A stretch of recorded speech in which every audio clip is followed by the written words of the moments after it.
Per a molts infants amb trastorn de l'espectre autista, el soroll d'una aula pot ser aclaparador. Sons que per a nosaltres són normals, per a ells poden ser angoixants. Això afecta la seva concentració, el seu benestar i la seva manera de relacionar-se.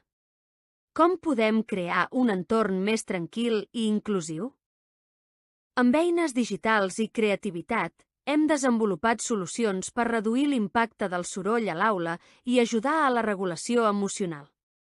El primer dispositiu és un sonòmetre amb microbit que detecta el nivell de so i avisa quan és massa alt.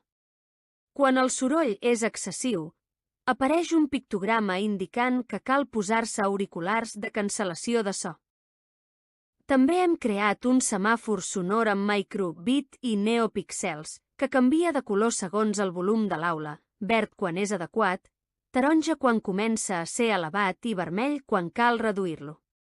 És un dispositiu visual que ens ajuda a ser conscients del soroll i a regular-lo millor. Finalment, per ajudar a la regulació emocional, hem desenvolupat un peluix intel·ligent. A l'interior del peluix hi hem incorporat una placa microbit programada amb intel·ligència artificial. Hem gravat molts moviments i els hem classificat segons siguin de rebuig o de calma. Si detecta moviments bruscos, com quan un infant està nerviós, respon amb una melodia i una cara trista, i si detecta moviments suaus i carícies, respon amb una cara somrient. Aquest estímul sensorial ajuda l'infant a autorregular-se i tornar a un estat de calma.